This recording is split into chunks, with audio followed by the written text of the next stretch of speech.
definitely. So you don't have Somizi's number? No, I don't. And Why? I don't have a reason to have them. Oh, yeah. Nkululeko on Cultr.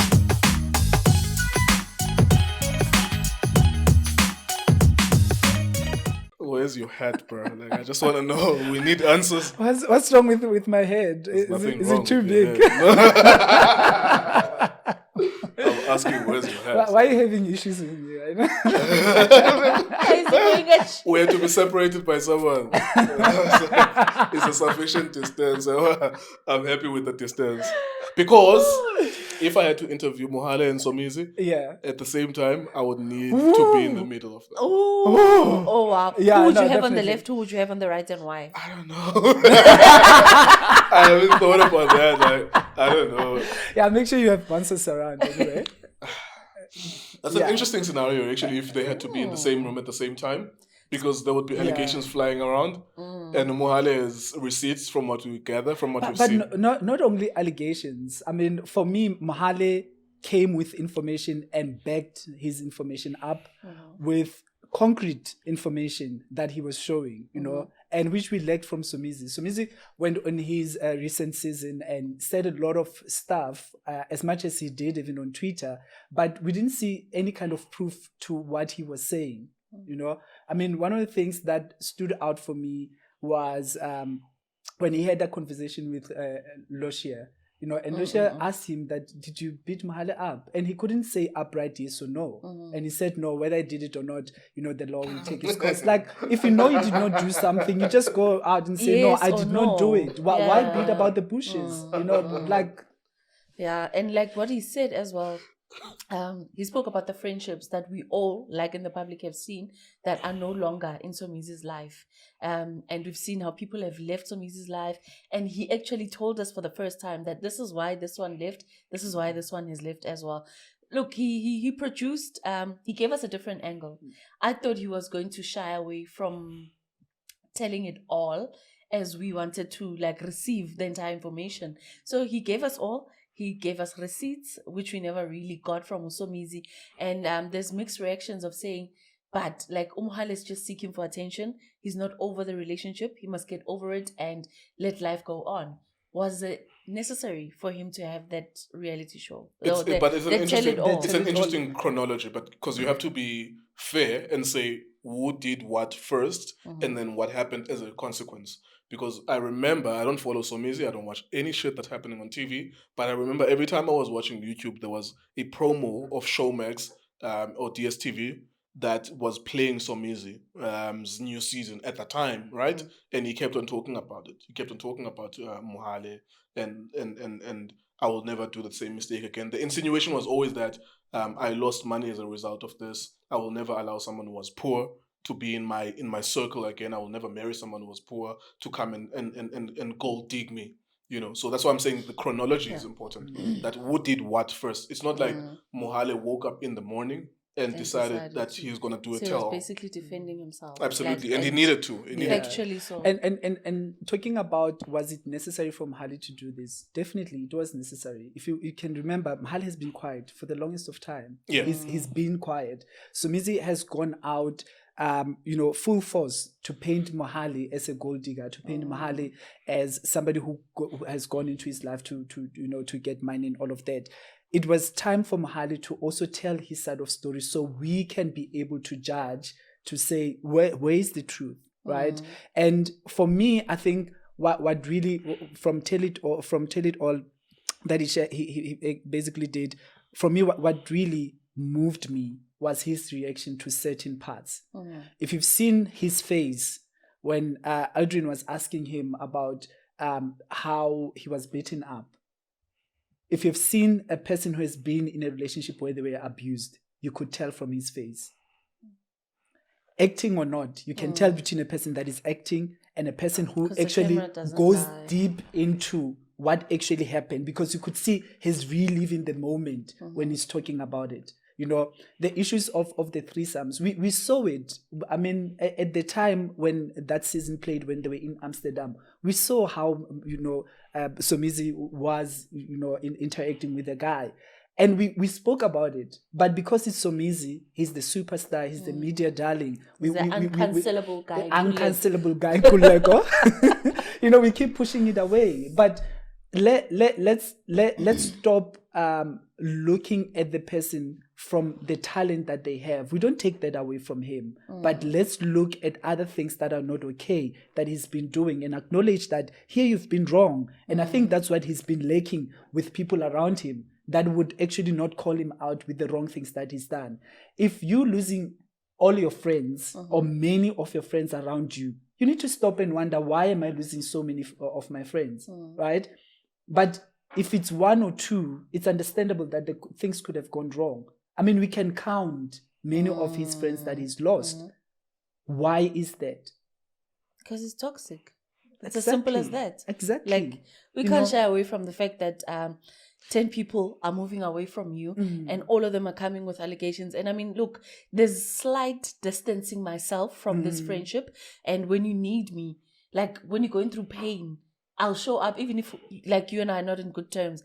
But when I don't even show up at your mother's funeral, then you know that things have just gone sour in such a way that there is no point. It's like it's gone to a point of no return. Because now there's no way, like, we'll go through stuff, Tholo, and like we'll separate, we'll argue, we'll fight, we'll do whatever. But if you lose someone, even in the midst of our storm, like I'll still show up. And then if I don't show up, then no. So like who showed up and who didn't show up? Who are these friends that we cut off? There's Tammy Dish that Mohale spoke about. They haven't been friends for the longest of time. We have not seen them together for the longest time, and they were very close. I mean, at some point, Tammy was on his reality show. There's a season when he was on. There's Mba as well. They're closest of friends as far as we know from his reality show. They're not there. They've been friends with Bonamati, but they were so very close. And at some point, they were not. A public spat, it was a public spat. I mean, Khanyi Mbau as well. The list goes on. We're talking about public people. We talk about public figures. We don't know like in private how many other people are there. Exactly. So also, I know of someone who was friends with him, but because this person was also close to Mohale, he cut him off. So it's true that all gay people know each other. No, that is not true. That is not true. That is like saying all black people know each other. I mean, it's not true. And even the circles, we're not in the same circles. No, definitely. Yeah. So you don't have Somizi's number? No, I don't. And why? I don't have a reason to have them. Oh yeah. Yeah. No, but speaking of which, so Mohale gave his story, right? And geez, man, like there was a lot of mixed reactions as to how he said the things that he said. But like you said, the composure that he had, and how he spoke truth from his side of the world, and how it was demonstrated to us that he does not come from a poor family. I think that is the first thing that I took from there, that he was not really a gold digger. He was going on about his life as a 22-year-old at that time. I mean, as what was the age gap between them? As old as Somizi's age. 25. 25, I think. Because Somizi's daughter and Mohale are the same age. Actually, Somizi's daughter is a year older than Mohale. There we go. So, surprise! You got surprised by that. No, but you look at that. Okay. I'm not victim blaming or anything. I would never do that. That's irresponsible. Are you denying on me? I'm still talking. You need to raise your hand. I'll raise your hand. I just talk. I'm sorry. But where was it going there? If there's such a... So what was the attraction then? Because of course you just said because it wasn't about the financial aspect of anything. So what was the attraction? If it was probably the fact that it's how you lure me into your life. The things that you say, the things that make me think that you want great things for me. Because he did say that the influence part of his life came from the fact that this guy was pushing for him. So obviously when you're with a partner and a partner wants you to do well, you think that I've been with so-and-so, they never really saw me as a figure in this and that and that. And maybe this person wants me to grow. This person wants great things for me. I remember when COVID hit, right? Mohale got that teaching gig on TV.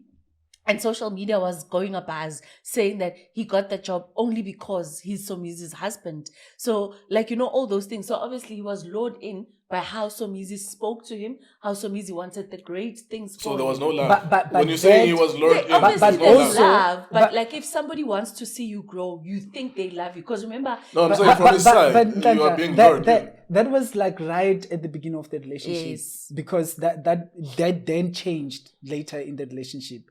So but perhaps we need to go back to your question.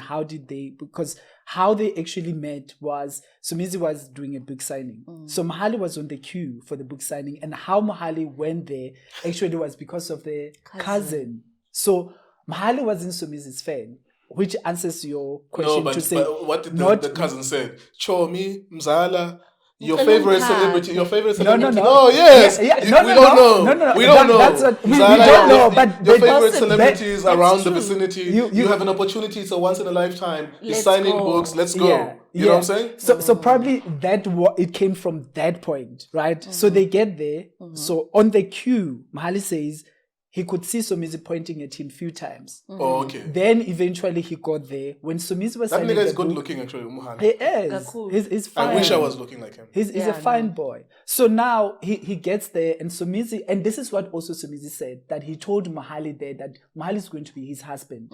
So who ran after whose money here? I think we need to pay attention. You get what I mean? Somizi went for Mohale. Mohale did not go for Somizi. Let's get things right, guys. But Mohale also had a choice. Yes, he had a choice. He had a choice. You're quite right. He had a choice. But what I'm trying to get to is the whole thing that Mohale went to Somizi because of Somizi's money. Mohale at the time was still at varsity. Mohale comes from a good, stable family. It's not like he was a child from the street that did not have money or that was really wanting. You get what I mean? Anyhow, the fact that you're taking this person to be part of your life and this person doesn't have money, it's a choice that you're also making. So why are you going to come back and say this person came into my life to want money? So moving on now,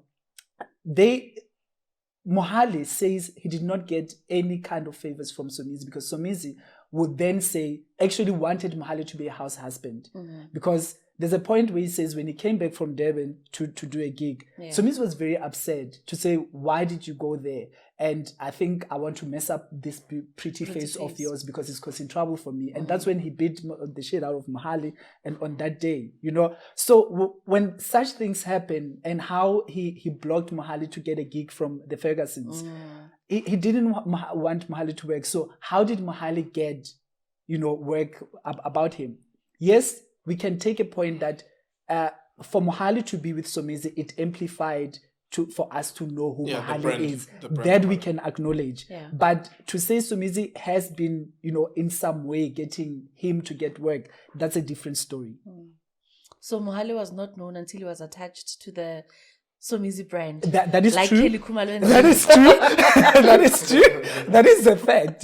He was not known, but the fact of association, yes, he got to be known. I think we're deviating a little bit, but I did want to spice it up, like just to look at other angles. But let's go back to the story itself. What do you guys make of that? Like, because a lot of people talked about it as it premiered, the tell-all, and then there were elements of why then don't you go to the police station?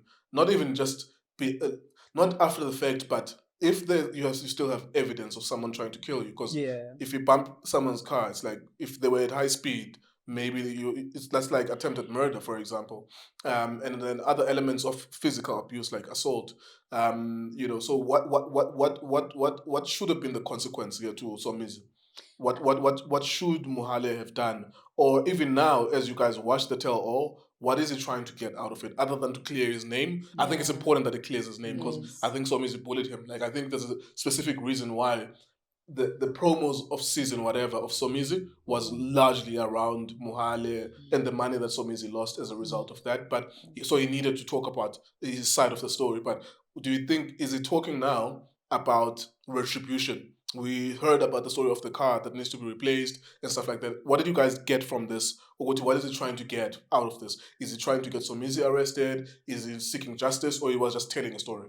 I think he was telling a story mainly because I think he openly started with it when he said he wanted to tell his side of the story. Yeah. Because he had been quiet for too long, Yeah. where Somizi has gone on a social media campaign, if you may call it, where he was blatantly bashing Mohale and tarnishing his name. He went on to do that for so long that it was enough, right? But there's also a financial aspect of it because Showmax has gotten that. Remember, Showmax gave us the wedding. Showmax gave us the tell-all. And Showmax is going to give us the end of the road of Somizi and Mohale. So for me, I look at that, I'm like, okay, fine. Much as there was a side that needed to be told, there was evidence that needed to happen. Now there's going to be the end of the road. So it looks almost like it's now for show. Like it's got nothing to do with what he was trying to say and like what is going to happen. Because maybe this was a warm up to the end of the road. And then like we needed to talk about this. Let's have a hype. Let's have like everybody talking about it. And then obviously we'd all want to see what happened towards the end of that road. So end of the road would be the capturing of those moments in real time when they were apart, or are they trying to get them to sit down and do it after it has happened? They will probably get them both, but obviously separately. It will never happen in one room unless what's currently happening. Unless what's currently happening is going to be done like omunyele, and then they must tell their side of the story. I don't see them in one room. Yeah, I don't see them in so one room. So it's not about retribution then, because I saw quite a number of people were saying like, if these are the screenshots, what can be done about this? If these are the screenshots of the car being bummed, of him being bruised, what should be done about this? So remember, guys, if you've spoken to people that have been in abusive relationships, it's not easy to open a case. It's not easy to get some kind of help outside until a person gets to a point where they say, this is it. And this is it for Mohale was, I'm leaving the relationship. Right. And when he left the relationship, he said it to us that all he wanted was his clothes and his car to be fixed. Right. And also, I think from him, it was also to show people, or even Somizi, that I'm not about your money. I'm about who I am beyond the money that you have. You know, and I even said it on Tell It All that the boxes that we saw, right, he didn't get all the clothes and he didn't get from those boxes.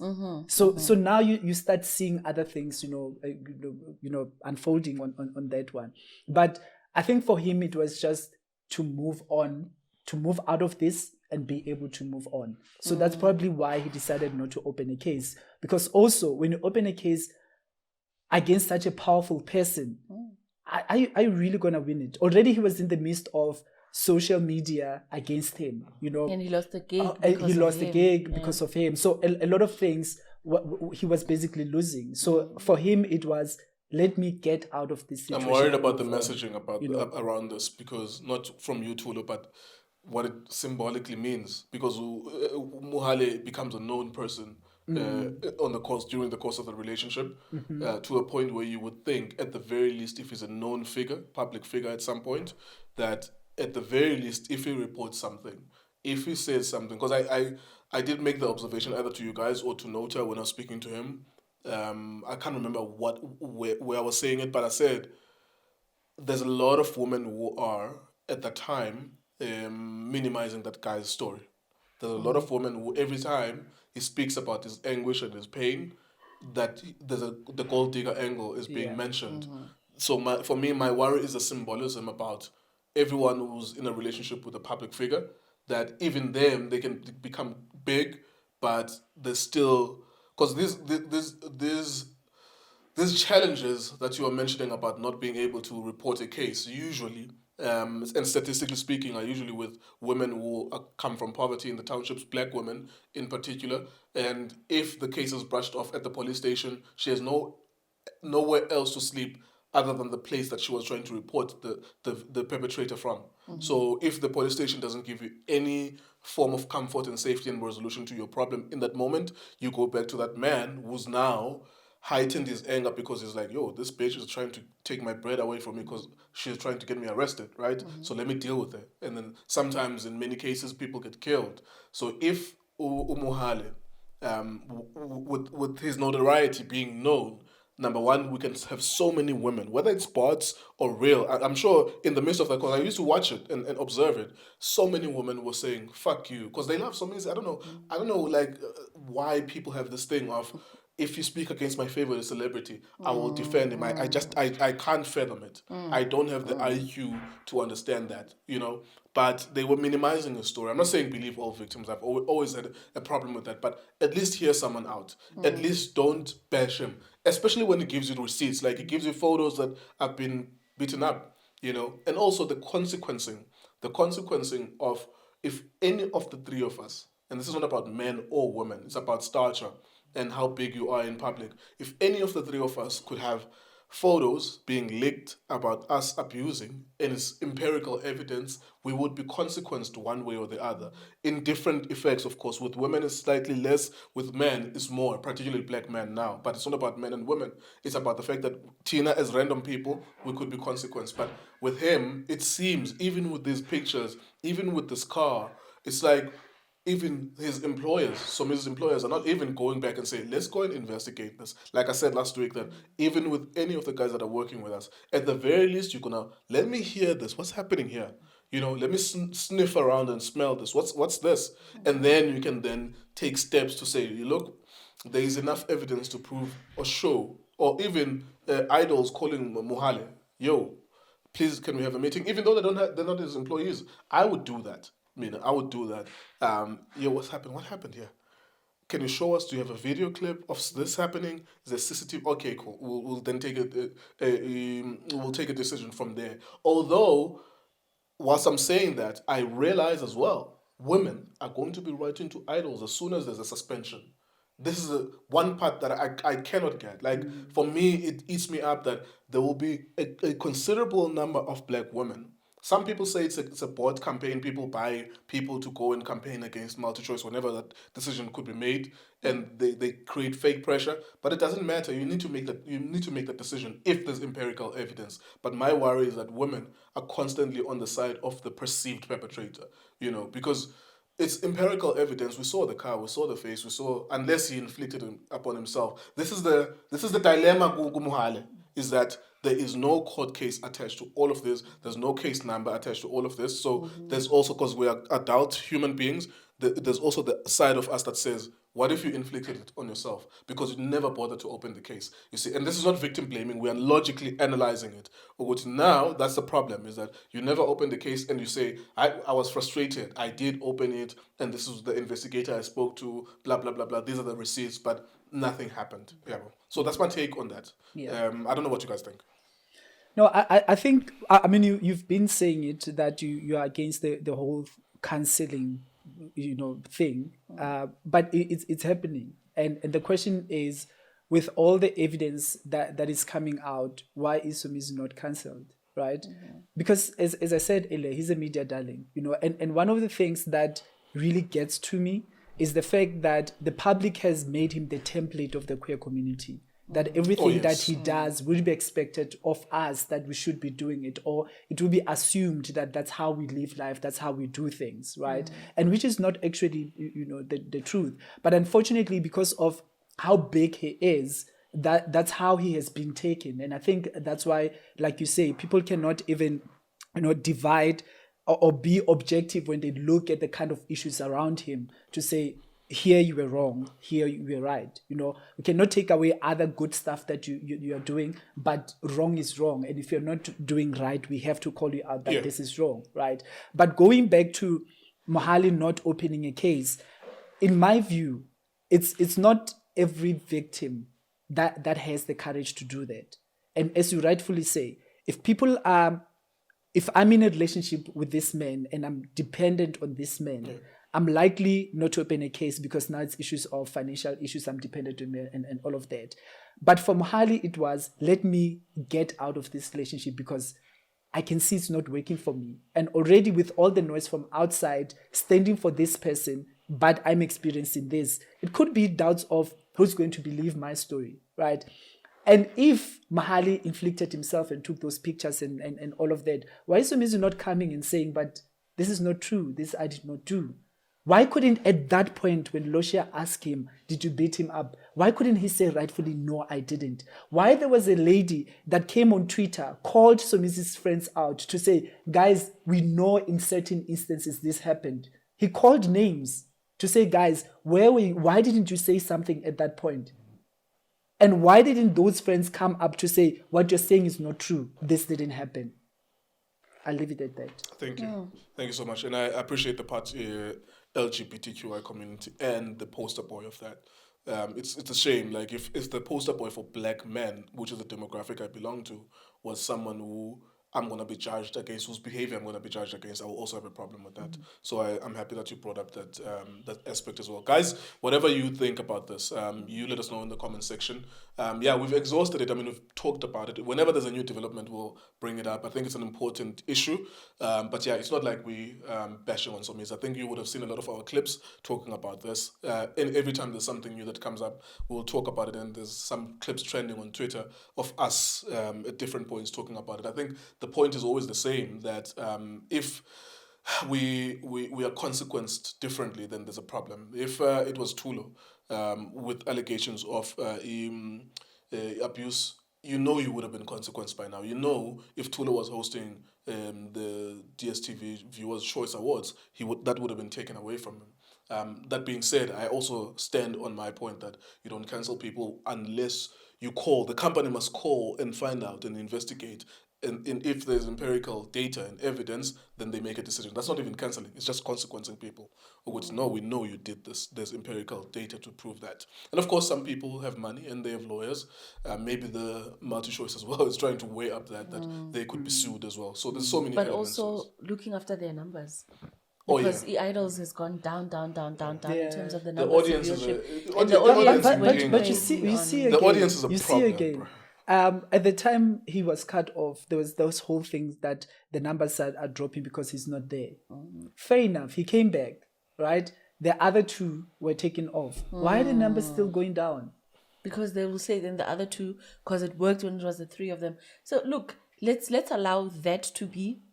They'll make a decision as time goes on. Whether Mohale decides to open a case and then he gets to be consequenced because of his actions, then, it's just a matter of time until, we get to see all of that happening. I think everything, we just need to give it a little bit of time. Because, now, they had to go through as far as having a dramatic scene just so people can watch on that Sunday to spice it up. And people waited the entire show and nothing of that sort happened. And people are getting disgruntled to say, but this is what we're looking for. When did it stop being about the motherfuckers singing? Exactly. No, because it should be about that. Another thing, let's look at why it has stopped. You win Idols now. Let's talk about the winners of the past 5 years. Where are they? What are they doing? That's a good point. So those are the reasons why the show goes down, because every runner-up of the show has got a marvelous career that happened after that. So those are the reasons why people are going down. And there's mixtapes. There's people that start their own record labels. They drop their own songs. And so it's just gotten easier for people to actually get their music out there. They don't need idols anymore. That's why the numbers are going down. I think there will always be an appeal, though, to the idea that we could watch kids from our hoods, your hood, my hood, and then always wishing ukuthi indona yaseGugulethu, oh shit, I'm rooting for him. He's in the top 16 or her is in the top 16. I think there will always be that. I think the framing of the idols as a story, or even X Factor, I've studied this, that they always try to sell you a story about Vincent Bones being homeless, about this being this, other one having weight issues, another one being a teenager from a Delft, trying to achieve her dreams. It's always been attached to the story. I think it's maybe if they can improve telling of the stories better, but don't sacrifice the aspect of, if someone comes from a rich family and they are the best singer amongst the bunch, they have to win. Don't make someone win just because they have a more compelling story. If someone has no compelling story, like I'm great, I'm a multimillionaire, I just happen to sing, that's not a story that they would allow to win, but you have to allow that every once in a while so that it becomes organic, that amongst this bunch that we got, 300 people that we got, this is the best voice, or this is the voice that knows how to adapt to the beat, and make the great songs or performance, because there's different elements that they look at. Did you perform the song at the theater stage better?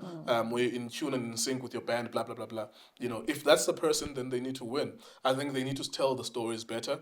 I think they need to stop being preoccupied. I think the audience as well is a problem. And I said this with my conversation with Saul as well. And I keep on saying it to people that I know have an audience. And I put this to Saul when I spoke to him. The audience becomes an albatross around your neck. They're good because you need an audience and you need to make that money, but they become a burden. Like, there's a point where, because idols know that they will be inundated with so many messages whenever they change some music, for example, it becomes less of a decision to be made. Like, they were like, whatever, like, this nigga bring us numbers, and then whenever we suspend him, we get so much hate mail, let's leave him there. They take the easier decision. Because they see there's a lot of demand for him. But anyways, what would you do if you were in their shoes? In their shoes, like, I would always prioritize doing the right thing, even when it's against the numbers for me. But like I said, I explained it yesterday at length, is that I need to have empirical evidence. I need to know that what I'm doing is right. Like, if any of the three of us could be involved in something, and there's empirical evidence that there's something. That's what was happening with myself and Nota and Perita. That I was trying to hear out and pick up, what is there abuse here? Like, is empirically, can we prove that? Because if we could prove that, then Nota couldn't be here or DJ Smooth, because we know, like, we know we'll be guilty by association, and it would be irresponsible for us to be around someone who's empirically proven that he's an abuser, but we couldn't find that. At that time. So that's the other thing as well. That's the dilemma as well. But as it relates to numbers versus someone's integrity, like, we know they're abused, then you have to make the decision that's unfavorable. Because I'm always against audiences. It's like, we're giving you this product, you watch it or you don't watch it. But at that level, the stakes are high. There's like hundreds of millions to be made. So your decision could cost 50 million.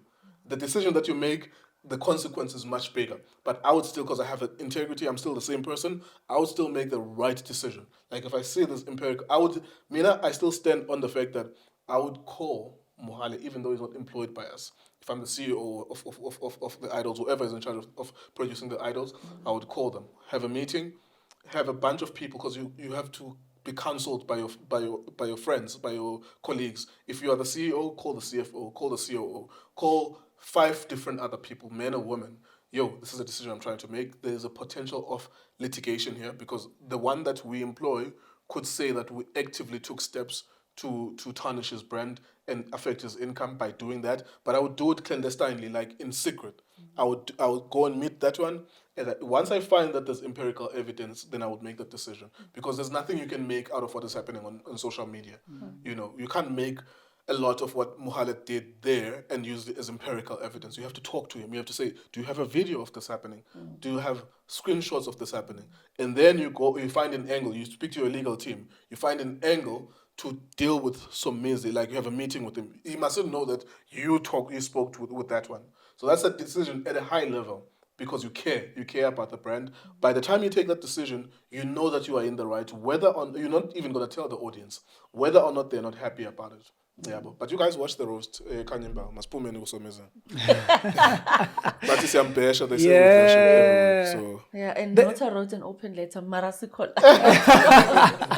Not for the first time. We are not there. We are not there. Khanyi Mbau's roast was fun. It was brilliant. I loved different aspects of it. I loved the opening. I think that was fresh. It gave us the fun side of Khanyi, the artistic side of Khanyi, and the panel as well. I mean, they came fire blazing. They were fire, and I think my thing is, where is the line drawn? Because people go like they go hard, right? I mean, what was done with Nadia, for example? Oh gosh. Guys, no, like, tell me, where's the is there line? Is the line? No. Like, I don't think there was any line. At the beginning of the show, right? Mpo said no one is safe. True. So by virtue of, like, him repeatedly saying so, that meant, like, listen, we are going to come for you, whether you are the only one that we're gonna come for. but that was that, And I think, look, it was fun in a sense that I had my reservations, I had my doubts from the beginning. When I saw the panel, I was like, Sello Mageka Ncube is an old man. What is he going to be doing at a roast? Devi is a news, and she breaks like reports and groundbreaking news. Yeah. What is she going to say there? Who else was okay? Nadia, as I was like, hey, we already have doubts, about her rapping skills and all of those things. And then now, like, she has to come and roast someone. I'm like, She's gonna fill it Maybe she's a fan of Nadia. are you a fan? I'm just saying, you're now roasting. She just went there. So I was like, I looked at that and I was like, okay, but I was looking forward to Saul. Yeah. I was looking forward to John, Celeste, and I was really excited to hear what Cell Beyonce was going to say. And shame, it was between Cell Beyonce and Nadia. Like, they were roasted the most. I think they were the They two, were roasted the most. And I was like, Saul for me was too reserved. Like, Saul is wild. Saul. So I thought like Saul was going to own the show, but he didn't. Didn't Timo shake him in the beginning because like he went hard on him. So. About the size of what? The irony of you saying he went hard. Did you just do that? You say he went hard. What did Timo Touch say? That's what he said. How does he know that? Big Brother. I remember Saul was on Big Brother, whatever season, the previous season, before this one. Before this one, and then they would other take one, showers and then he shower trended. hour. Shower hour. So he trended because people took screenshots to say, zoomed in to say, iyo vele. Was he not vendor though? Yeah, so. Is he not vendor though? Sol. Somizi is a Meg G Nguni. is vendor. Oh. Yes, yes. no, Okay. Solomzi You is not. perpetuating stereotypes. Perpetuating stereotypes, yeah. Yeah, so, but when Devi No, but and he Saul, took it well. No? Yeah. I don't know if he took it well, but he was like, man, Saul is too chilled, When you listen to Saul, when you're watching him, like he's too relaxed. And I felt like he was a bit uptight there. He wasn't really comfortable. Or maybe the fact that everything was scripted and like they had to follow a script, maybe that's what limited him as well. Yeah. Maybe as Saul, he could have given us the best of Yeah, him. but I think personally, I think he delivered though. Like he threw some shots there. Some people actually feel different. I'm not on Twitter, but I saw some screenshots of people complaining about that. But I can't verify because I don't watch shit like that. But some people were saying like blah blah blah blah. So blah blah blah whatever. I think now in Nhlanhla you feel I still feel like, hence I'm saying if maybe it wasn't scripted. Like as Saul, he would have gone for like everyone, you know what I'm saying? But now, because like he had to follow a script and maybe his script came out and not gave us the best of who Saul is. So I don't know, I blame it kind of on the script because I don't necessarily think Saul without Meg G is like Arrowment without without Arrowment and all of those things. I think he still has his own character and he's got a way of delivering things as Saul, It's just that platform was not that kind of platform where you could deliver. I was about to interject there. Like I think you were going to go deny on me again. Oh yeah. Behave. It was so for me. I told him when it was here, like he has the best vocal projection I've ever. I've been around a lot of radio people. He has a normal, natural vocal projection. Tina, some of us we need to up our volume to get there. He has a natural way. I think the one reason why some of these things they're never perfect in their delivery is the organization around this thing. When did you get your joke? Did you think that you're going to come with your own jokes? All to find out when you get there that Loiso Kola is scripting. But of course, he would have worked with everyone to say infuse your own personality within the framework of these jokes, right? But then if you get it like a day before or a week before, like how long must you prepare to memorize jokes that are written by someone else? And also, sometimes, and this is known only by people who are performers, and you guys would know it because you're also in the industry, sometimes is your money straight by the time you do that shit? Like, Yeah. you know what I'm saying? Did someone really pay you the money that they said they were going to pay you? By the time you go to the event, like, you're just thinking about a lot of other stupid nonsense. You know what I'm saying? So I'm not saying that that was the case with Soul, because I don't watch stuff like that, but I'm just putting it out there that maybe those are the conditions. Because as performers, it will affect your performance if a lot of things go wrong by the time you get there.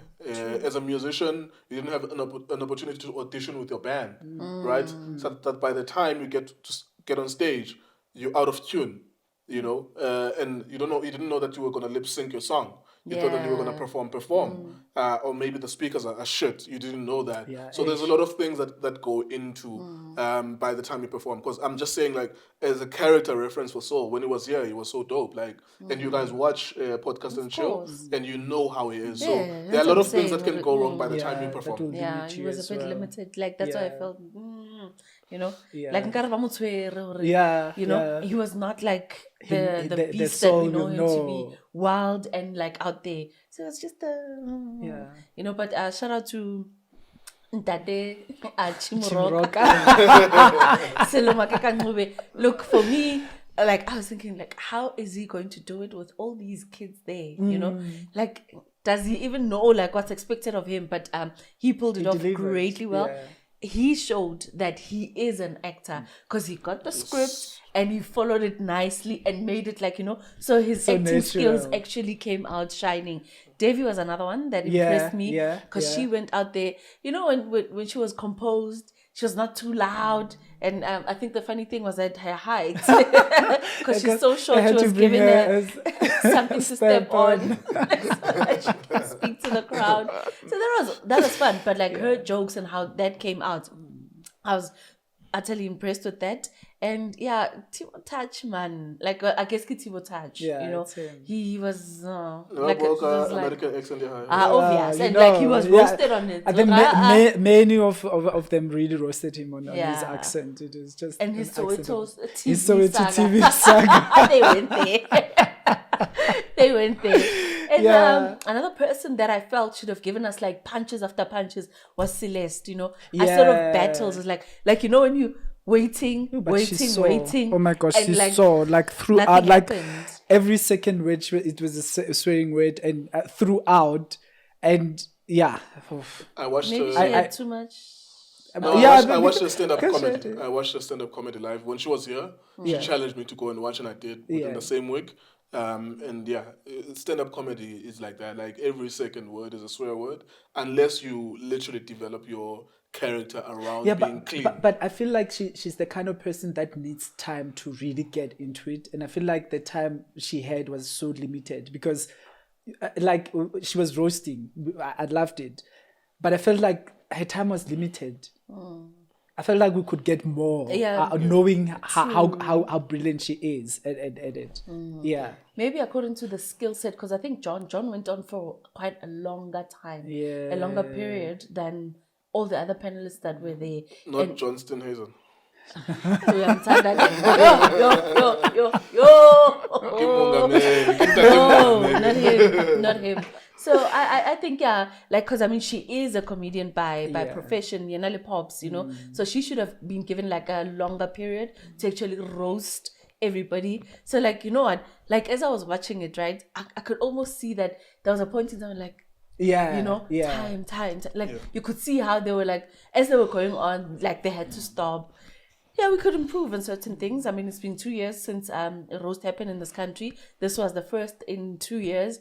And like, you know, we looked at the mistakes that were there. Unfortunately, we can't have another roast Khanyi in the new year. Yeah. But I think going forward, they must take lessons from what happened this time around. And I like the fact that they got everybody included. I mean, the men It was and quite women, inclusive. the queer community was included. And the age The as age, well. yeah, the age as well. So like, I think it was an all-inclusive role. So going forward, they should do that so that like everybody can actually watch that, because they know that Intanga Mamami will also be there. Intanga Baba will also be there. My uncle's peers and all of those things. Can you be on that panel? Hell no. Aunties. Because you have to open yourself up. Yeah, you definitely, and you needed thick skin to be there. But also, we have 5 more minutes with you. Yeah. So, with that being said, Is it 5 minutes? It's you 5 sure? more minutes with it. Are you sure it's only 5 minutes? have Can't 5 you 10 minutes it? Fortunately. Okay. We have 5 more minutes with you. Just your last take on the roast before we let you go. I was asking you before we started shooting, what is the purpose of it? Like, why is it about Khanyi Mbau? Is it a celebration of her? Some people don't understand the concept itself. When it's a roast of Khanyi Mbau, why the jokes are more about other people except for her, type of thing? What did you make of that? Like, what is the fucking point of that? Is it to bring the audiences together to have fun at the expense of celebrities? What do you think of that? It's not really at the expense of celebrities. It's to celebrate the person that is being roasted. So Khanyi was being celebrated. It's being the celebration of her as an artist and as an actress, as the person who's been in the industry, but obviously using comedy to do that and making it more interesting in terms of roasting other people that are on the panel, because also it brings that fun aspect where everyone is able to come and roast. So it's just a moment together to celebrate that person in that manner. Okay. Talking about plastic surgery. Sorry, I wanted to ask. Sorry. Sorry. Because he has to go. Sorry. Why does it have to be other celebrities that roast this particular person? Can't they get like a random? Point. Eh? No, It's a selling it's point a for the selling show. point. Yeah, it's a selling point. But can't they Not put one really. or two nyana that are really good but are not known? Like something like that. Like, you bet know what? it's a Like just to... selling point. It When you sell can the can show. be done. It can be done, but from the conceptualization aspect to sell the show, It's a selling point. you want to bring together celebrities from different It's easier to spaces sell. in the It's easier. in the You industry. get a bunch of people who have a collective of 5 million Twitter followers. Yeah. Collectively. Yeah. It's Yeah. easier to So sell. it's easier Even to though it sell. could be trash. Like, it's not Yeah. guaranteed that it will be good. Yeah. It could be trash, but at least you don't take the risk of getting unknown people. I agree with you, actually. You can get like upcoming comedians who have better jokes and more bars, but what are you going to say about them? Yeah. Because they are unknown. Yeah. When it comes to the time where we have They to talk have about to them. roast. Okay. Sitelo, you were talking about, you wanted to Yeah. touch on the Brazilian, whatever the fuck. BBL. Brazilian. The BBL. BBL. What about it before we go? So Sitelo went to Turkey to do her Same BBL. hospital as Eva. It looks like it. She went there to do it, and she's actually been posting to show us the journey in terms of how it has been going and the results as well. And it's beautiful. It's nice, you know. What and is nice? the shape is more fuller of her butt and her waist. You're a gay man. You struggle to get to the part about the ass. Well, anyway, it's fuller, it's rounder, it's beautiful, right? That's beautiful. Yeah. She's got an hourglass kind of shape Now. thing going on now, you know. And there's been mixed reactions on Twitter. Others were actually saying before she did it, she looked good anyway. She didn't have to do it and all of that. But I think from me, what I appreciate is the fact that she's real. She's authentic in a sense that she's showing us what she's going through and why she wants to do it. And I think I'm embracing that, because that's if you want something and you have money to do it. It makes you happy. Can That's you be about authentic you. with a fake ass? Is it possible to attach the word authenticity to someone who has a fake ass? Authenticity from a sense of saying, I've got a fake ass. Not coming to us and saying, yo, on this diet, drink this squats. shake, Squatting, do squats, this will work for you, and all of that. And that's my issue, that the other celebrities that have gone under the knife, but they will not tell us that. They will come and say, no, do this and that and that. And they know very well they did not do that. And the implications of that is the young women that are growing up, they look up to them and think that you have to be on this certain diet, you have to, drink water, you have to do just gym. But they know very well what they did. And that's what I appreciate about her, that she's coming out to say, I wanted this kind of a body, and this is what I did to get this kind of a body. Can everyone afford to go to Turkey? Hey, I wanted to say now the expenses. Well, it's expensive.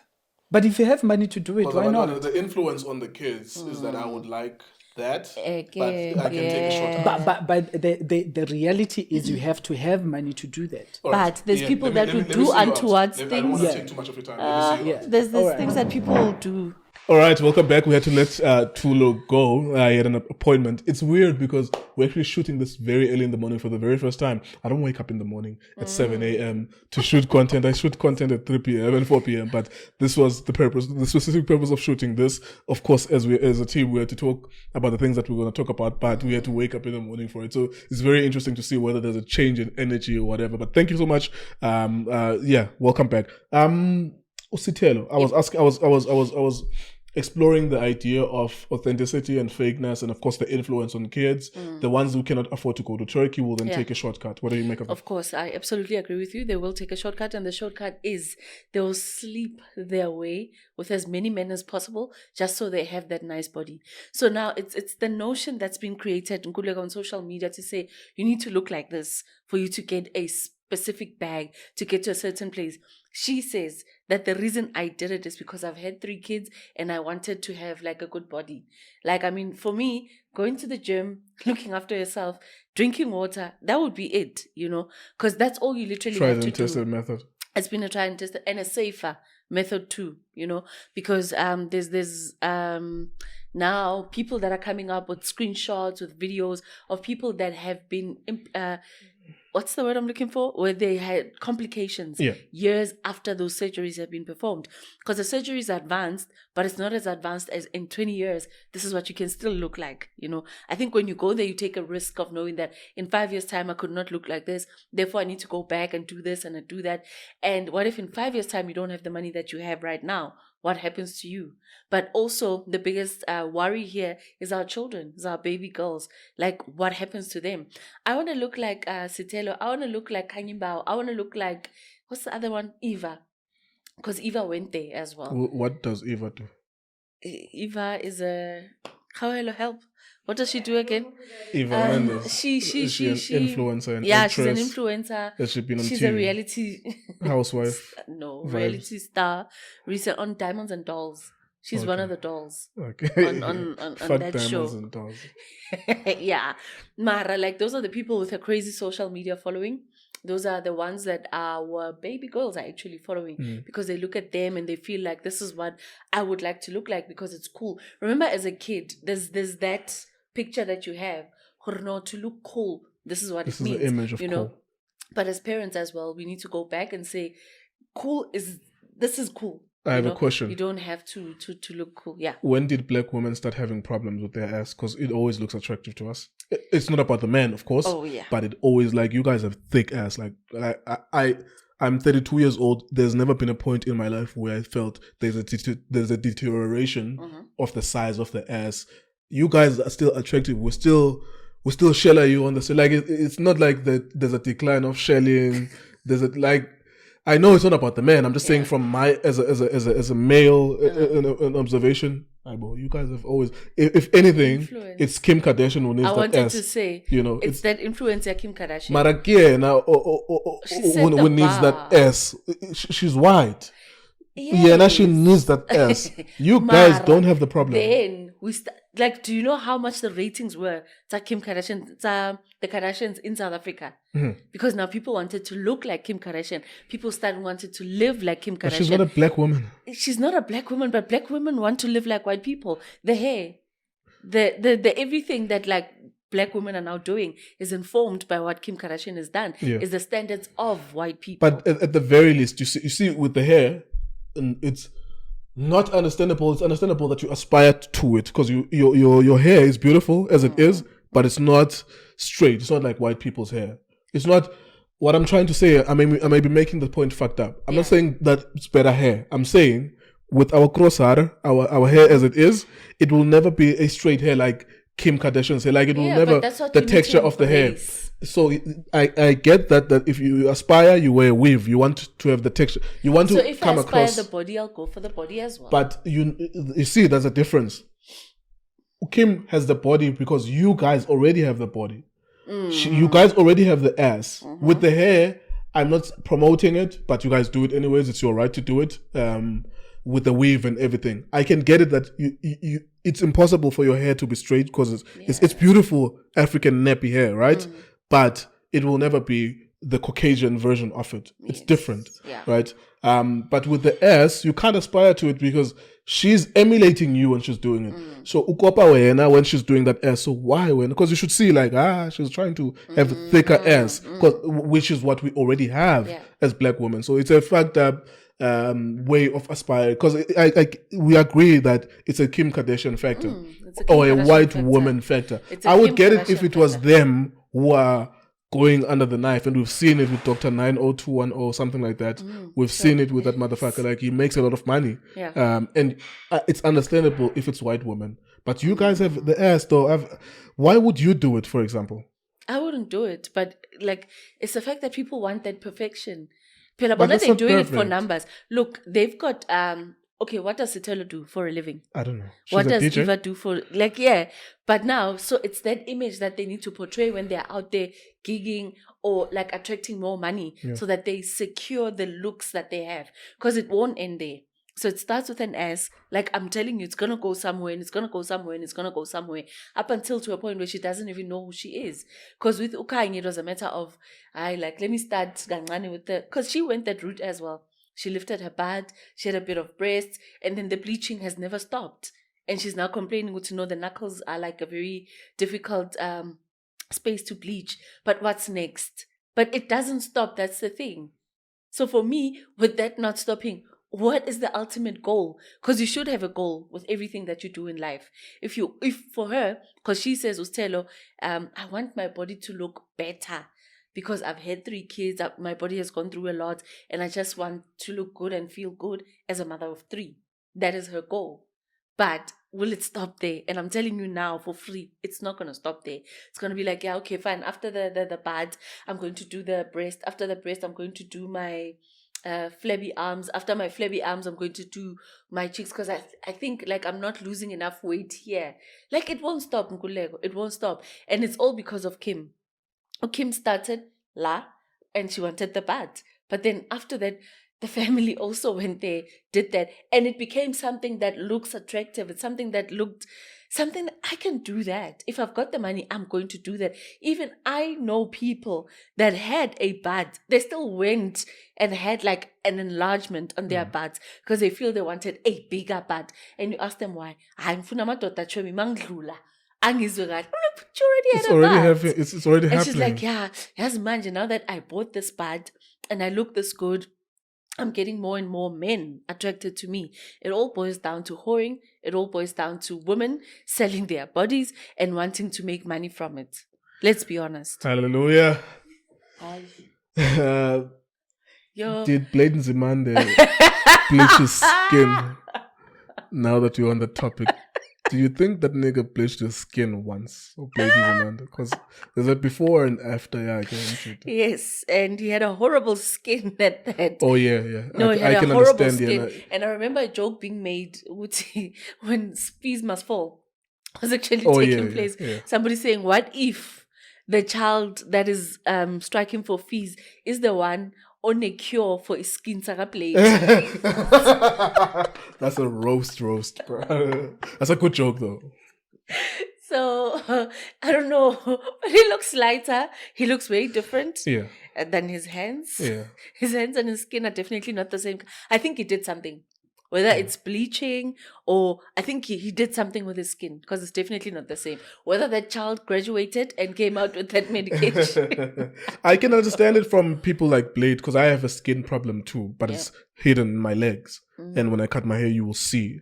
Like, I really have a fungus. Like, I can't remember what it was called, but it's a fungus, whatever.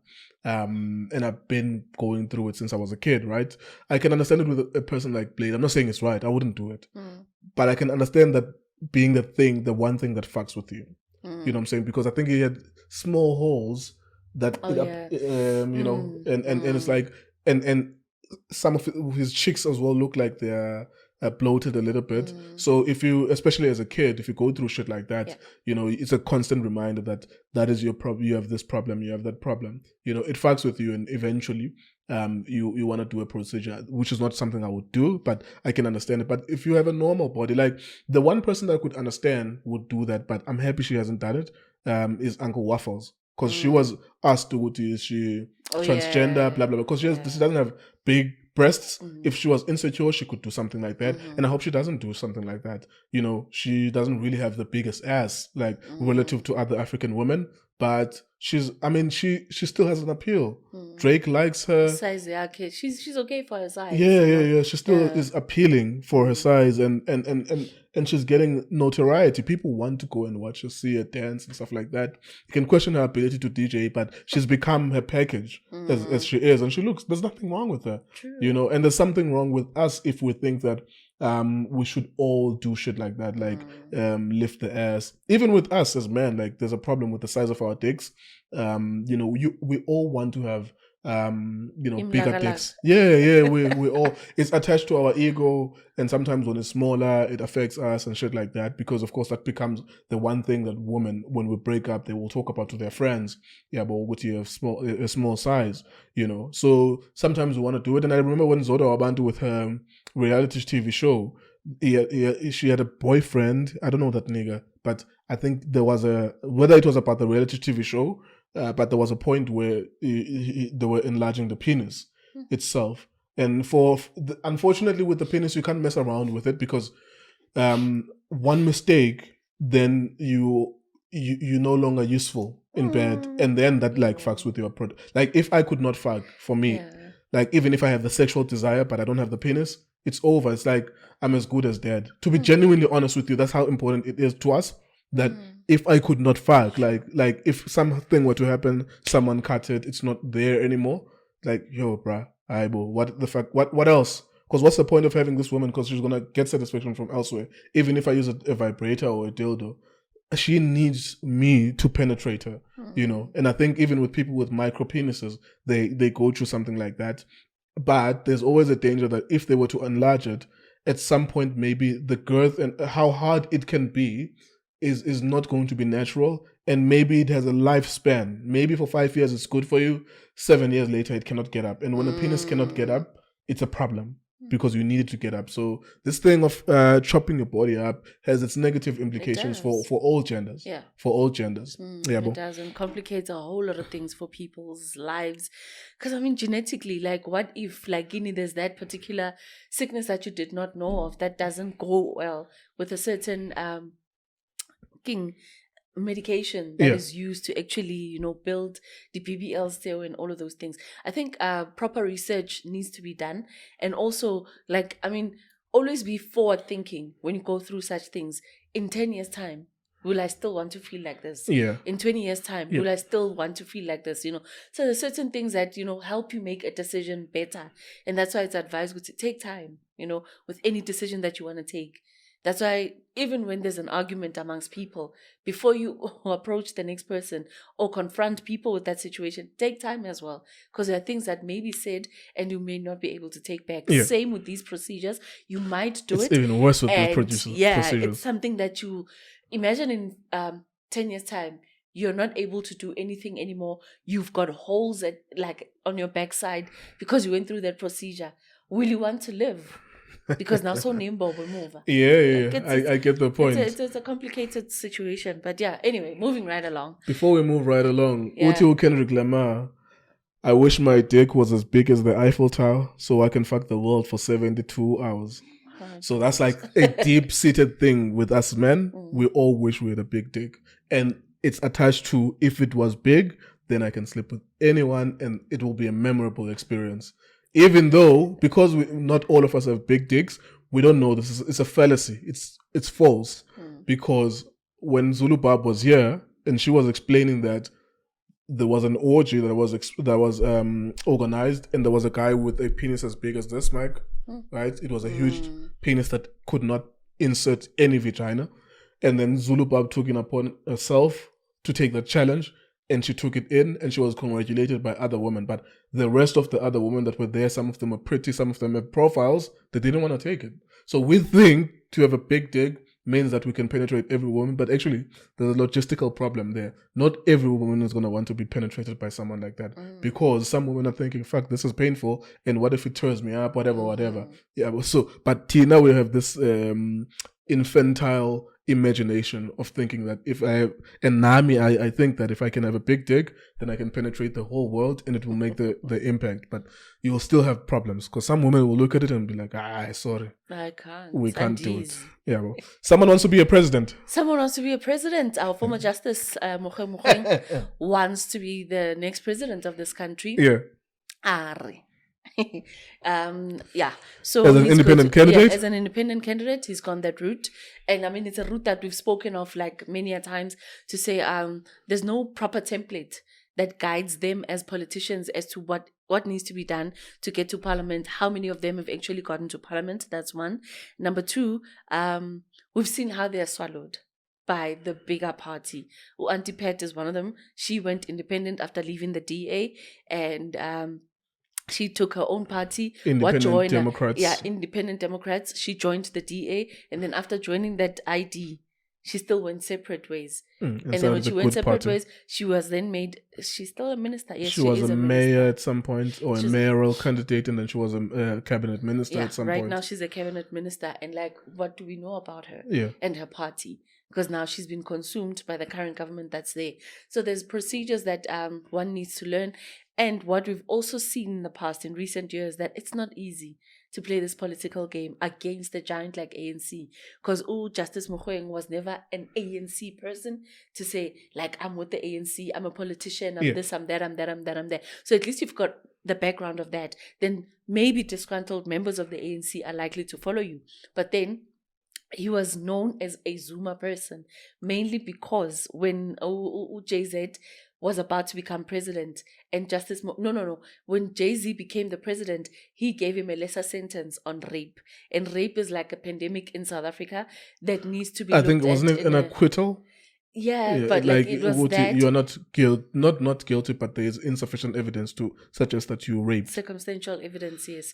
And then after that, there was a man who had raped, who was given a life sentence, and then he halved that life sentence. Oh yeah, I remember the transcript of that. So I read the transcript of what it was saying. Remember the controversy around him at that time, and how women in this country are not safe. We just had 8 women that were gang raped by 20 men, but the rape continues. It's more than 120 women that are raped daily in South Africa, and a person with that kind of history coming on to say, I want to become the next president of this country. As women, we look at that and say, I'm not going to be safe when this man is president, because that's how we judge people. We don't judge you based on where you are. We judge you based from like where you come from and where he comes from. It was a history of that. Also, the fact that he's a pastor somewhere else also makes us think that he's going to come and impose certain religious beliefs in this country, that some people argue and say we need that and we don't need that. But as a political figure and a political head, what is his philosophy? Because that's what people need to buy into. But then again, does he have the good numbers to actually say boldly, I want to be the next president of this country? It's interesting, your viewpoints. I find them very interesting because they represent a demographic. And as you proliferate them, as you mention them more, some women will be persuaded to be on your side as well. Against him. I think that there was a campaign against Mogoeng Mogoeng. As he started becoming more outspoken, there was a campaign against him. As he started becoming seen as leaning towards Zuma, there was a campaign against him. As he leant against the vaccinations, which I'm on his team about that. And I'm happy that I decided that I'm not going to vaccinate, and I'm happy that people who did, they are now starting to see some of the negative implications of that. I think before we even get to him, I don't know if South Africa is ready to embrace even the idea of independent candidacy. You need to be a very charismatic leader. I think if Julius Malema, for example, with his charisma, it was not attached to any political party, but he could make speeches in front of 20,000, 10,000 people, I think he could get the highest percentage of independent candidates, whether that's 5% of the overall national election poll is debatable. Whether that's only 1%. I think South Africans, because they've been conscientized to political parties and voting for parties, in order for you to be a viable independent candidate, you are going to have enough funds to campaign as much funds to campaign as the political parties. So what that means is if the ANC with their donors and the DA with their donors and the FF with their donors, if they spend on average, and Mutama was saying each billboard is 100,000 per month on the political campaign. So if you need 100 billboards across the country, that's millions or close to billions that is being spent there. So there's no, in order for you to be a viable independent candidate, you'll have to have Tokyo Sexwale, or Patrice Motsepe and have the charisma of Julius Malema. So for me, when I look at Mosima Imane, I know he appeals to certain kinds of people, but I think genuinely that's maybe 100,000 people, give or take, between 50 and 100,000 people who can be loyal enough to go and vote for him. And I look at Chief Justice Mogoeng Mogoeng, I think he's particularly niche. What that means is that he's known by people who are learned. Like you and I would know him because we read and we consume news, and then people that are within the legal framework would understand him. Even you mentioned some of the cases that he was involved in, and I'm saying I literally read the transcript of the judgment when he sort of exonerated someone who had raped, because one of the things that he actually said there on the transcript, as I remember it, was about the penetration, what constitutes penetration. If the evidence in front of me is saying that someone stick their dick in halfway, something like that. It was a complex thing of that could be construed as trivializing rape. Like as I remember reading that his questions were around that really were you really raped if you were not penetrated, type of thing. So I think that will always follow him, but only a few people in this country know about that, because not the whole country, especially poor people, they don't read as much. Yeah, but so I think that's that. I think I'm not really particularly fazed by independent candidates because I understand the economic dynamics of this. That I think independent candidates are not going to make a huge difference. What they will make as a difference, or where they could come in as a difference, is if the African National Congress, as we are predicting it, and I think it will happen, if they get 45% of the national vote in 2024, or maybe 40%, which is that would be a huge problem for them.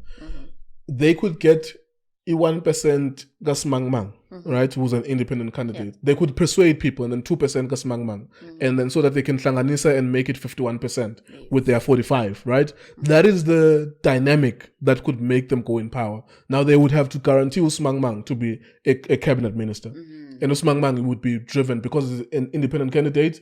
What we don't know about them is the dynamic of independent candidates. Some of them would be driven by personal ambitions. That will be an easy sell. Let me go and take my 1% to the ANC.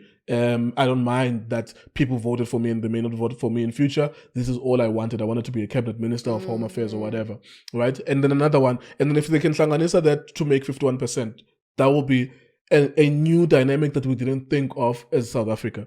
But it also works in favor of the opposition too. As the introduction of more independent candidates happens in South Africa, and it becomes an acceptable thing, the government of national coalition makes more sense, and it increases the possibility of that happening, because what will happen is any member of the African National Congress with some strength and power, let's say Nkosazana Dlamini-Zuma, but I don't think that she's that big, but any member with charisma, the calculation could be that with the opposition political parties, they could persuade one of the top 6 leaders to break away. Let's say, for example, Cyril Ramaphosa loses favorability within the ANC, which is not going to happen because he has enough money and he has enough power to wield influence. But let's say he loses that, then the opposition political parties and the ruling class, the people that have the money in the country, they will say to him, go and be an independent candidate, will fund you. Now, there will be enough people, because they still attach him to the ANC president, there will be 5% of people in the country in the national vote that vote for him. And then he takes that vote and he combines it with the government of national unity. And he could say, I will give you my 5% as an independent candidate if you make me the president as a national coalition. So I think besides even Mogoeng Mogoeng, I think it's a deeper dynamic that I think as it plays out, we'll understand it more. But I think it's a tactical game that's being played by the ruling class, which is the white elite, which has most of the economy in their hands. That they're playing a chess game behind the scenes to say, let's open up this possibility so that if the ANC is resisting in implementing our policies, we can just have a government of national unity, and that will be stimulated by 5% Ramaphosa who was breaking away from the ANC, and does not necessarily have to have an identical part, like an identity of a party, like a COPE, or you don't have to have a new name about the brand of the party. Just take him, and then 5% of the people who are within the ANC will vote for that party. Something like that. And that guarantees him deputy presidency. That means he's still within the power structure or something like that. Presidency. Yeah, but something like that. Like, he will still be within the power structure of South Africa, for example, if he comes with 5%. So I think that in future, something like that is going to happen a lot. And there's also new parties. I mean, there's Gated McKenzie. Patriotic Alliance. There's Action SA. So those parties came out, like, so it's still a long shot. Yeah. If it were anything about it, So unless if this is where he wants to start and build towards not 2024, but maybe 2029 or 2028. Yeah. 29. But 29, yeah. So right now it's just something that's too impossible because it's already like almost end of the year. Yeah. And when are you gonna start? What year are we in now? We are in 2022. Okay. Yeah, no, 2022, like he's got now. I agree with you, actually. Like, it will take time to build. It'll take time. But someone is going to take the gamble. And also the consistency, Look, when it comes to learned people, right? Learned people have got that. They've got the learned side of them.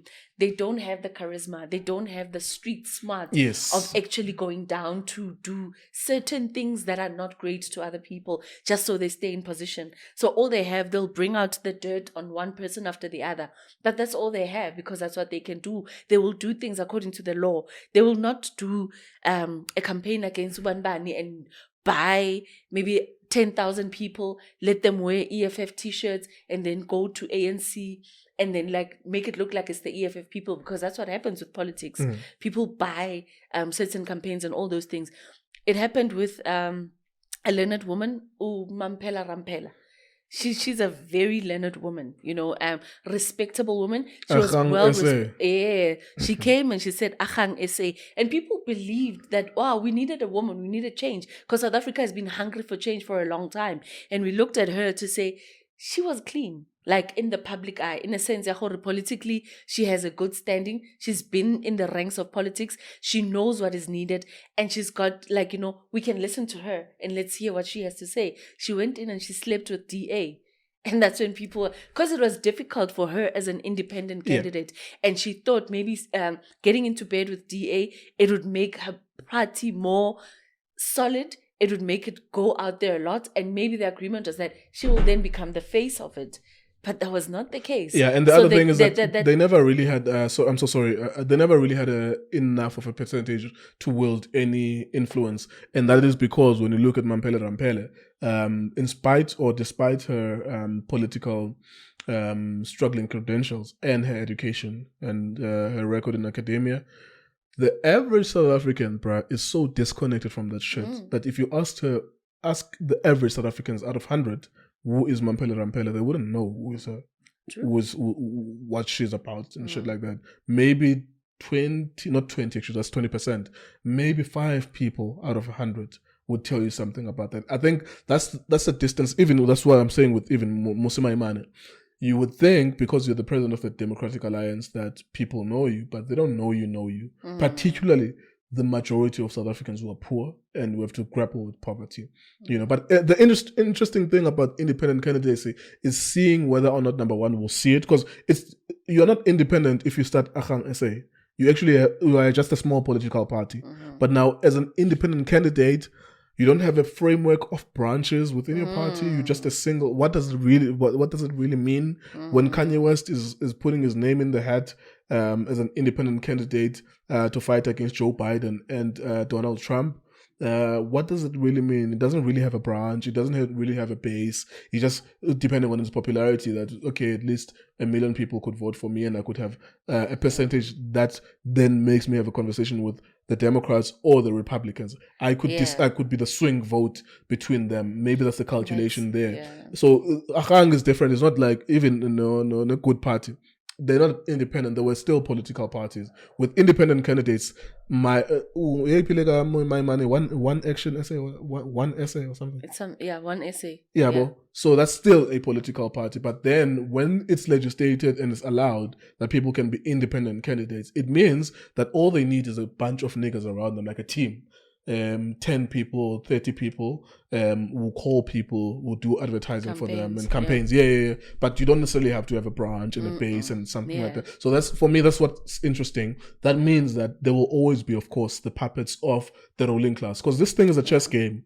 We just need you, Musi. Maybe if you can get us 1%, we'll take that 1% and combine it with the party that we support, and so on and so forth. So it's interesting. I think that's when, those debates are ongoing as to how do we move into the independent candidacy. Yeah. Because the reason why we are where we are is because of the history that we have as a country, where we come from apartheid, and there was a particular party that fought for the and there were people. multiple parties that fought, actually. Exactly. But there was one winner.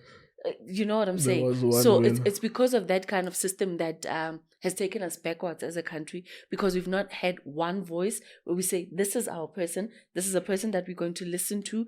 And look at how the American system works. I mean, I'm not saying it's the best, but it's either left or right. You know, we don't have to have a coalition of this, we don't have a coalition of that.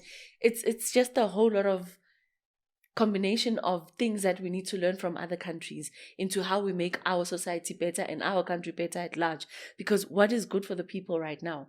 Because now, if we've got an independent candidacy, if you are being bought by one person or the other, we've got a way to impeach you. Like, we don't have to wait for your term to come to an end as the people that put you in power. But as things stand right now, do we have the power? That's to an interesting one. Nhlanhla. That's an interesting one, because you know what's crazy is that if you're an independent candidate with ANC or DA, it's theoretically possible that the branches or whatever, like the National Executive Committee, the committee that's from all the provinces, the leaders of all the provinces could constitute an executive committee, right? We could always, within the constitution, find a way to meet in a special meeting and impeach you from within. Or similar to what happened to Thabo Mbeki in 2008, that they met on a Saturday or on a weekend. The 8th of October. Yeah. You know what I'm saying? And at the end of that weekend, they recalled him. That's what that was the wording that was used. With an independent candidate, how do you dismiss that person? How do you deal with the disciplining of that person? You have to wait for another voting cycle. No, but there's no branches. See, the thing is, we are currently being led by the sunset clause as a country, right? And for every sun that sets, the sun has to rise. So it's at this point in time where things need to change. The constitution needs to change right now to accommodate everybody. But because South Africans don't learn, we don't understand what's going on. We're only led by what we are being fed on media at large, whether it's traditional social media, any other sort of form of media. Because we are led there, we only take what's being told to us, but we don't go down to actually check what the constitution looks like. We don't get to see what I'm talking about when I'm talking about the sunset clause. Because the sunset clause, it was things that were done as a handover to say, no, let's hand over the country swiftly so there are no fights. There was no right? handover, actually. You see, like, but that, hence it's the sunset clause, because it was done where there was sunset and like nobody knows what actually happened there. But like I'm saying, when are we going to come out to the sun? When are we going to be transparent enough to the people to actually say, this is where we have been for the past 28 years as a country? As the government of the ANC, this was the constitution. This is how things have been done. In 10 years, this is what we achieved. In 20 years, this was what is achieved. And when we go to the 30th year, in 2 years' time, where the elections are going to be taking place, then what do we say there? How do we change things? But obviously, we cannot be ruled and governed by what we've gone through the past 30 years. Things have to change because you're no longer ruled and governed by the apartheid way of doing things. Like, there's so many things that need to change. Nkululeko, I can go to as far as education and all of those things. No, I get your point. Get there, they don't come out to speak about things that will benefit the person that will have to go and vote. I get your point, Nhlanhla. And I agree with you that there is fatigue about the current political system and how we select leaders. All I'm saying is that careful what you wish for, and myself included, all of us. if we want independent candidates, we need to find a mechanism to consequence them. So if we voted for them, right, it's not like it's a political party that we voted for. We voted for a candidate. Now with the political party, because they're structured in branches and provincial leadership and national executive committee leadership, you know that even though, of course, money is wielding direction with all of these, you know that there's always the possibility for things to be changed at that level, right? With an independent candidate, number one, is there an office for it? Can you write to it? Yes, maybe you can write to it, but what is the extent of your influence on the independent candidate? You voted for an independent candidate to be a president, but who calls him? Who recalls him? Right? Except for the parliamentary process. Maybe he can only be impeached in parliament. And also what does it mean at a level of parliamentary representation? Because if he's an independent candidate that got maybe 20%, that means technically what it means today is that he should have maybe up to 50 people in parliament because he's got 20% of the vote, maybe up to 90 people in parliament, so that the 400 members of parliament, whenever there's an impeachment vote, these people can be members of parliament that protect him if they agree that he should not be impeached. You know what I'm saying? So you're an independent candidate. Where do you get these 40 people then? Where do they come from? Do they come from your party? Or should you submit a list of names and stuff like that? So it's a lot of things that we need to trash out about independent candidacy. Is it just one human being? Because if it's one human being, it's dangerous because he can be president today and then begrudgingly they can actually vote him out next week because it does not have a constituents and a party. Because there in parliament, the coefficient, the number of seats you get is based on the percentage that you get on the national vote. So now what if he's being impeached there and he's the only person representing himself there and everyone else, the 400 members of parliament, I think it's around 400 or slightly over 400, they just decide to bully you and they impeach you and the numbers are there and it's a democratic process. So what does that mean? So maybe they will have, if we're going towards independent candidacy, we have to think about that. Maybe that every time you put your name in the hat for presidency, you must have a list of 200 names that you come with, then that means it still means that you're a political party actually in a sense. Even though you come with these 40 people, it means you are in a way a political party because you need that parliamentary representation, because based on your Gayton Mackenzie is not the only person in the Patriotic Alliance because it's a political party. And that's why they have councillors and that's why he can be a mayor, and if you got like 10% of the vote in parliament, you would have like maybe up to 15 people or maybe up to 60 people. I don't know what is the representation coefficient of 10%, for example, but that's an interesting one. We'll talk about it as more things develop about it. Masivale, maybe with one more thing as I'm looking at the time as well. I think for me, what's been striking in South Africa, just maybe still being political, has been a lot of the unrest that happened. We saw Tembisa, we saw a lot of things happening all around the country. But I think what was striking was with Kagiso, in that they are next to a mining or mines. And they dealt with Zama Zamas and they beat them up. And for me, one thing positive is that they did that. They took power in their hands, but things are deep all the fucking time. Everything is deep. Everything is a conspiracy. There was the reason why there was supply is because there was demand. The reason why those Zama Zamas existed is because there are people that are willing to pay the price, and probably the price is cheaper than going through a mine that is legalized.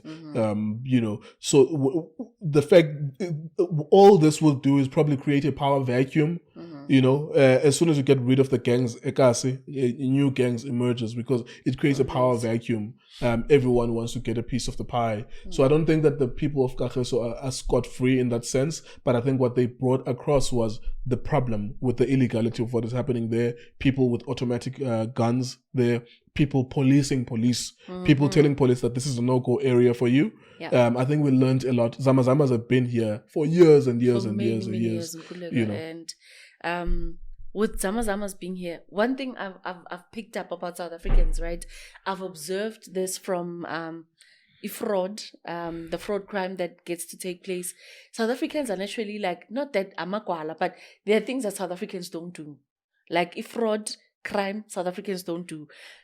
South Africans will not go into the dump mine areas and go dig for gold when they know that Isa sebeza.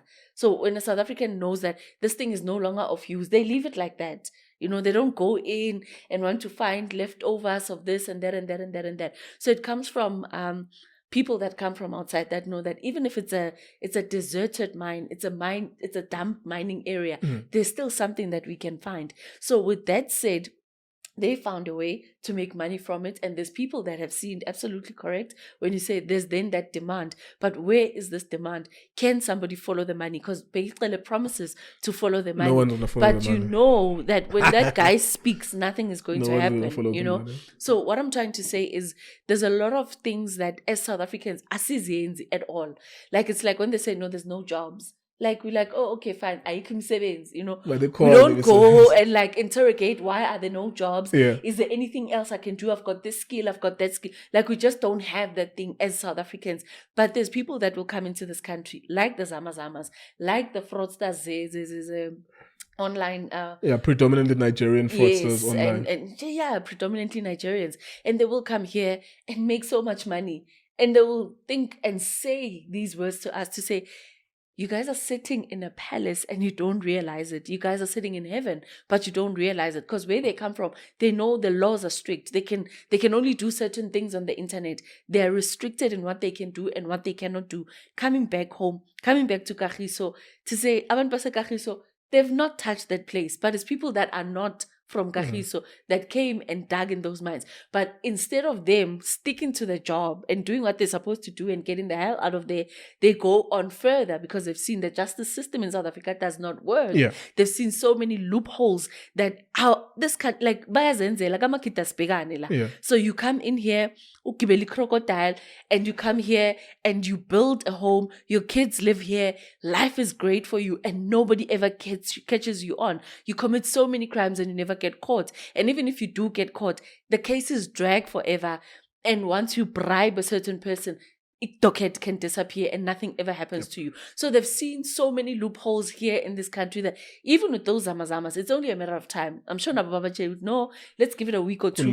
It's going to disappear and then something else is going to happen. And there's going to be maybe Unrest where books not delivered in a specific province, in a specific region. And then we're going to be talking about that. Then what happens to those Zama Zamas? Their life goes on. Yeah, because it's not as if they ran them out so that something is done to that. It will still be left abandoned. Exactly. That means it's an opportunity for someone else to go in and make and money. They'll become make smarter business. in the ways that they go and do Yeah, what they will they've be been more doing secure as now. well. Like they will have more automatic weapons. They will have more bodies. Because this thing of illegal mining is not unique to South Africa. There are areas in Democratic Republic of Congo that you cannot go. Like it's like a province, a whole province where you can only go. Let's say Johannesburg South, but if you go Johannesburg North, you might die. There are jungles there because when they were investigating where we get the material for phones, iPhones and all of these phones, they realize that it's something that is being dug in Congo. And when they do documentaries about that, they realize there's kids that have to go inside those illegal mines for hours on end. In Ndwane Seben's in 12 years, he's working, he's an employee, and he knows that what is digging there, whether I don't know whether it's copper or it's not copper per se, but I forgot the material that they use to make these phones, iPhones, Nokia, Samsungs. He knows that if I have a bag full of these, it means $12 for me on that day, even though it's dangerous every day. And their interactions with danger all the time is that if I meet this gang, I know I need to give up this bag and I need to go back for 4 hours again and dig there, because if I don't do that, I won't make that $12 or maybe $8 on that day. And then that's like you're risking your life for the equivalent of 120 rands. But the person who's going to take that, who knows how much money he's going to be making there, whether it's in the thousands or hundreds of thousands, with enough of the material that he supplies. So there's a demand somewhere, and the demand is with us people for all the comforts that we're enjoying. Of course, regular people really don't have control. It's the elites that have the money to buy for 200,000 rands this large mass of material that creates that unnecessary problem for ikageso.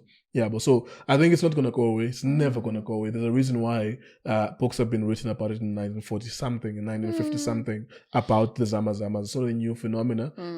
And yes, maybe they have Kankalaza before. They've gone. Maybe the communities have gone head to head with these guys before. But we live in the digital media era now that we can report about it. Maybe they have done it before and they're like, these niggas have guns now. They maybe in the year 1995 they did it. And then that's how the Zama Zamas learned, we need to have guns against the communities and against counter Zama Zamas, our enemies that we're taking territory from. So this is an ongoing problem for as long as there is a demand. As long as there's demand for phones, for example, kids in Congo are going to die on our behalf to get the material that is needed for those phones, and there's nothing we can do about that. But I think the power of media, as I go back to this all the time in the episodes, the power of media is that it actually creates the idea that this is a new problem, and we talk about it a lot as it happens, but it's something that's always been ongoing, and the community has been grappling with as well. Maybe one last thing, music or TV? Sports. Oh yeah, Serena Williams. Yes. Yo, after how many years of being in the court, she finally decided. Well, she's taken a very difficult decision. Why is it difficult? It's difficult because if she was a man, right, in that position, she would still go on and play. How old is she? She's 41. Nah, even if she was a man, you can't play but at least maybe she'll have like 2-3. Yeah, but still enjoying herself. Maybe not competing for Grand Slam titles or anything like that, but just having fun because it's something that you like. And you do it more relaxed right now. You're no longer chasing titles, but you're just enjoying the sports because that's what men generally do. So you achieve as much as you can, and then at a later stage, like you're no longer competing, but you're like actually having more fun and learning so much about yourself. Yeah, while but she's having been fun. losing recently. I love her. But it tarnishes your reputation a bit. Like every tournament that you go to, we know you're going to lose in the second round or third round.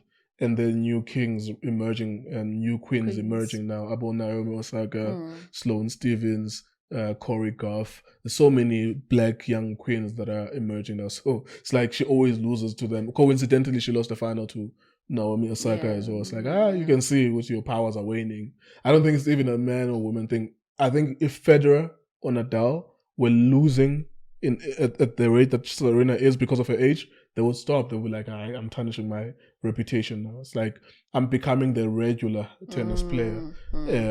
So yeah, it's been a great career. And I watched King Richard last year, the movie with Will Smith that he won Best Actor for. And I don't watch movies actually, but I was so inspired that I needed to watch that because I have a kid and I'm raising her, and I wanted her to play tennis as well as one of my dreams. But if she wants to. And you could see like it's such an empowering story about whoever you are, from wherever you are, you can make do with what little you have to become a global phenomenon. It doesn't happen with everyone, but you can take 2 tennis rackets and go to the local tennis court, even if it's run down. I come from places where there were tennis courts and basketball courts, but maybe it's one, but it's run down. It looks fucked up, like it's no longer being serviced. And the net is no longer there. But the father grew up, King Richard, grew up in those environments in Compton, and there were gangs similar to the condition in South Africa. There were gangs in certain areas, but he just was like, let me take my kids, we will go there. That's particularly where gangs would be, at the basketball court. If you see American movies, and the tennis court, because it's like a turf with no one playing, and we could just occupy that space and smoke there as gangs. But he was just there making sure that he puts in the hours. I don't know how he knew this, because this is stuff that I learned as well in books, but these are modern books about this thing of 10,000 hours. This means that if your child is 7 years old, if you train them in one field consistently, at least 3 hours a day until they are 18, they would have had their 10,000 hours of being competent in a skill. So they learn how to hit the tennis ball for hundreds of thousands of times, like hitting the tennis ball hundreds of thousands of times for 10,000 hours, that it becomes second nature to them. They become like robots. They know how to hit the line straight. They know how to respond to balls. Their reflexes are better. Their hand-eye coordination is supreme, to a point where they become champions. That's how you build champions. Your child doesn't wake up at 18 and become good at tennis. If they never had that 10,000 hours put in when they were like 11, 12. If you're late, even at 13, 14, 15, if they're good enough, they will catch up. But no one wakes up at age 21 and decide to play tennis and becomes good. You will have flaws. You will lose to players that shouldn't be losing to. That man did that in spite of the fact that he had 5 children with his wife, and and they didn't really have that much money. And he was always there. He was an overbearing father, actually, to a fault. He was always there to make sure that these kids are taken care of. They were taken to an institution by, I can't remember the trainer, I forgot his name. I remember watching his interview as well. But yeah, it's a beautiful thing to see Serena and even Venus, who started this, because she was the older sister. And even the dynamic that exists between them, Venus would allow herself to lose to Serena because she made the ultimate sacrifice that, yes, she will be world number 1, which she became with Venus as the older sister, but then she also identified, and she says with her mouth that, I know that my sister is better than me, so if it is that I need to allow her to win Grand Slams when we are in finals, I will do that because I need her to be better than me. And she became a historical figure. I think she won 23 Grand Slams, and we wanted her to win 24.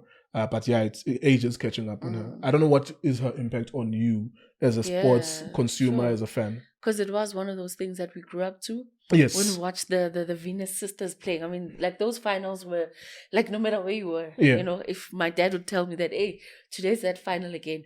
So you look at women, right, and Black women, generally where they come from, and you look at how far she's gone with her career. Of course, she's gone like a step further than where the sister went, because we knew, like, there was Venus Williams, and then there was the Serena Williams. The Serena Williams, the Venus sisters.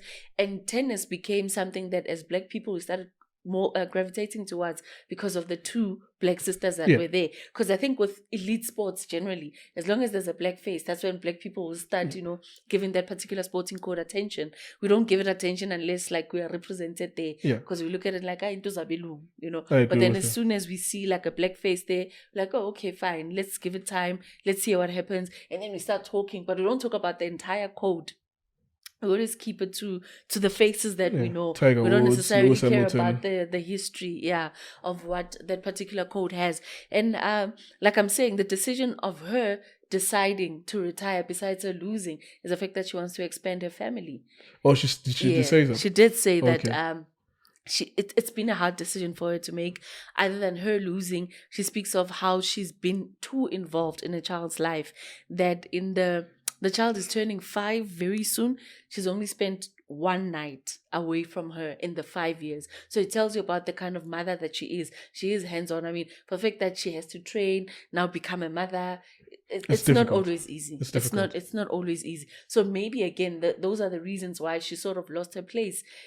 Age and everything else, we can overlook those things. But now, when there's another life that you need to give yourself off to make sure that child grows well, you teach them manners, you teach them things that were never taught. So it's a whole lot of, it's more than work, and it's work that doesn't stop. There's no 9 to 5 about it. You're there 24/7. And now you're a world champ, 23-time Grand Slam champion. Yeah. Where do you get that time to actually, like, still continue becoming that champion? But yeah, I mean, she chose the hard route. Other people would have said, I've already got 1 child, let me go back and get 2 more Grand Slams. But she's like, you know what, I'm done. I don't want to do anything anymore. Instead, I want to look into my family, because age, again, she's 41. And how many more kids can she have at that age? Yeah, that's a biological challenge. Yeah. Unfortunately, it's a biological challenge that you don't want to have kids when you're 50, because that's a risk. There's an age where it's riskier for women to start having kids. Shout out to her, man. She did all she could, and I agree with your point. Like, I started following Formula One intensely in 2007 when I saw a Black guy come number 2 in the World Championship, and he was, I saw on the news, his name is Lewis Hamilton. I haven't stopped ever since. Every weekend, it's 3 days of Formula One. Whenever there's a weekend, Friday, Saturday, and Sunday. The practice, the qualifiers, exactly, and the actual race. I invest at least 6 hours per weekend when it's a race. I don't know how I find the time, but I find it, and that's been consistent since 2007. For me, since I saw Lewis Hamilton. And the same thing with Tiger Woods. Ever since I started being conscientized when I was 14 about a Black guy winning in golf, Tiger Woods, in 2004, I was like, and I've been following it. Now that he's no longer there, I know who are the new champs, but it's still the white guys. But I know them because of my introduction through Tiger Woods. I could completely get that. I would have loved for her to win more, but I think it's catching up. I think even at the level, because I like elite sports and I like what it takes to win and lose because I was a coach as well. I think with her, I noticed that with the baby, perhaps the dedication to training, and tennis is about movement as much as anticipation and as much as it's about striking. If you are maybe 3 or 4 kgs heavier than the next person, it will help you hit a heavier ball, a more challenging ball, but it will hurt you to chase the ball quicker. As I started seeing in the last 4 or 5 years, she's thicker. And this is not body shaming or anything. I'm observing as an elite sports watcher that okay, I my mind was like, nah, man, you have to be so slim. You look at Novak Djokovic, you look at all of these guys, you're like, shit, there's no, like, a guy like me could never play tennis. I'm fat all over. Like, I have so much fat that it would be just a hindrance because I have to get to that ball quicker. I have to react to that ball quicker. And you look at Corey Goff, for example, who's I think she's 17 or 18 now. She's black, and she's an upcoming and uprising superstar. And if she were to play with Serena, the only thing she will have struggled with is receiving Serena's ball because Serena still has that power. But then if she can be able to deal with that, she will strike those balls in wider areas that Serena can no longer reach in time, like in quick enough time. She will always be late and you lose a point. Always be late and you lose a point. I think in the last 4, maybe in the last 2 years, it became worse as I look at her and I'm like, when you were younger, you could move better. And I think it's about us aging, all of us. Like I realized like I'm not as mobile as when I was 20 years old. Let's close it there for now. All right, let's do that. And you guys made me wake up in the Women's morning. Day it was great. It's still Women's Month in Nkululeko, despite what you and Tlamulo are talking about. Women, we're still celebrating women, and shout out to women that still get up every single morning, despite what the situation is, despite being abused by their children, their partners, and their workforces as well, to still make a difference in life. We salute you, women. We appreciate you and continue doing the best that you can. Shout out to the women that have never sacrificed their soul just so they get that dollar. Keep on doing great. From us, never, ever, ever touch anything with half your heart. Nkululeko on Cultr.